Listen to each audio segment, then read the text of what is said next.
সুপ্রিয় দর্শক, ভিডিওতে ক্লিক করার জন্য আপনাকে অসংখ্য ধন্যবাদ এবং রবি বাংলা তথ্য চ্যানেলে আপনাকে স্বাগত।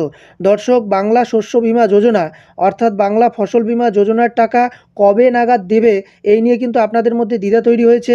কবে নাগাদ আপনারা বাংলা শস্য বীমার টাকা পাবেন, আদৌ পাবেন কি না, পেলে কোন কোন কৃষক পাবেন, আবার কোন কোন কৃষক পাবেন না, আর কত টাকা করে পেতে পারেন, এই সমস্ত আলোচনা কিন্তু আজকে এই ভিডিওতে করে দেওয়া হবে। কাজেই আপনারা ভিডিওটিকে প্রথম থেকে শেষ পর্যন্ত দেখবেন এবং এই চ্যানেলে যদি আপনি নতুন দর্শক হয়ে থাকেন তাহলে অবশ্যই চ্যানেলটিকে সাবস্ক্রাইব করে দিয়ে পাশে থাকা বেল আইকনটি প্রেস করে নোটিফিকেশন অল করে রাখবেন। তো দর্শক, প্রথম কথা হলো আপনারা বাংলা শস্য বীমা যোজনার অর্থাৎ ফসলের ক্ষতিপূরণের টাকা কবে পাবেন।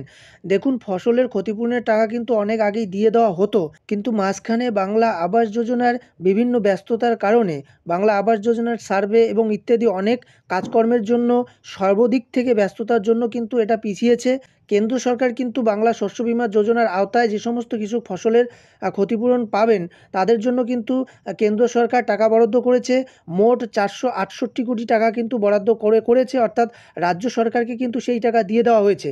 কেন্দ্র সরকারের তরফ থেকে 468 কোটি টাকা সেটা কিন্তু রাজ্য সরকারের হাতে দিয়ে দেওয়া হয়েছে। কিন্তু রাজ্য সরকার ইতিমধ্যেই এই বাংলা আবাস যোজনা নিয়ে ব্যস্ত থাকার দরুন কিন্তু সেই টাকাটা আটকে রেখেছে, সেই টাকা এখনও ছাড়েনি।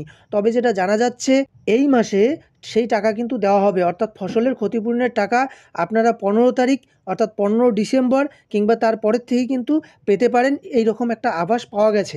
এবারে সবচেয়ে যেটা বড় কথা সেটা হলো সকল কৃষক এর আওতায় আসবে কিনা, অর্থাৎ সকল কৃষক এই ফসল বীমা যোজনার টাকা পাবেন কিনা।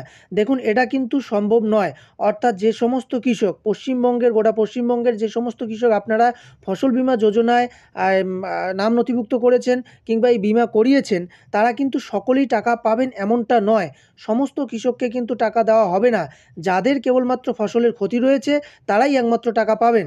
অর্থাৎ বিভিন্ন প্রাকৃতিক কারণে যে সমস্ত কৃষকের ফসল ক্ষতিগ্রস্ত হয়েছে সেই সমস্ত কৃষক কিন্তু টাকা পাবেন।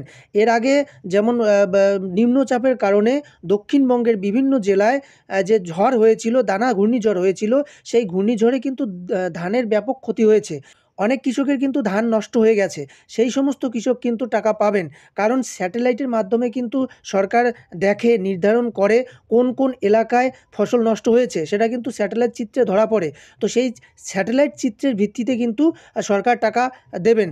এই জন্য সমস্ত জেলার কৃষকরা কিন্তু টাকা পাবেন না। পশ্চিমবঙ্গের সমস্ত জেলার কৃষক কিন্তু এর আওতায় আসবে না।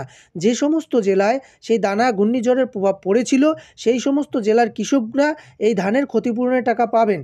এছাড়াও রাজ্যের অন্য অন্য জায়গায় যে সমস্ত কৃষকরা বিভিন্ন ফসলের ক্ষতিগ্রস্ত করেছেন, অর্থাৎ প্রাকৃতিকভাবে বিভিন্ন কারণে যাদের ফসল ক্ষতিগ্রস্ত হয়েছে সেই সমস্ত কৃষকরা কিন্তু টাকা পাবেন। জেলায় বিভিন্ন ধরনের ফসল, যেমন কখনো ভুট্টা বা কখনো অন্য কোনো ফসল, সেগুলো ক্ষতিগ্রস্ত হয়।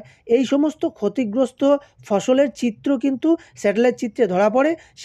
সেই সমস্ত চিত্রের ভিত্তিতে কিন্তু টাকা দেওয়া হয়। তো দানা ঘূর্ণিঝড়ের প্রভাব সকলেরই জানা রয়েছে, সরকারের জানা রয়েছে।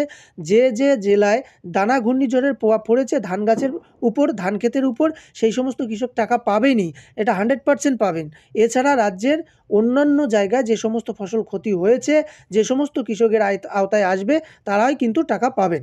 এবার কথা হলো কোন কোন জেলায় আগে টাকা দেওয়া হবে। দেখুন, যখন ফসল বীমা যোজনার টাকা দেওয়া হবে, অর্থাৎ ফসলের ক্ষতিপূরণের টাকা দেওয়া হবে, তখন কিন্তু গোটা রাজ্যের ফসলের ক্ষতিপূরণের টাকা একসঙ্গে দেওয়া হবে। তো যেহেতু টাকাটা একসঙ্গে ছাড়া সম্ভব হয় না, সেই জন্য কোনো জেলায় আগে টাকা ঢুকে যায়, কোনো জেলায় কৃষকরা পরে টাকা পান।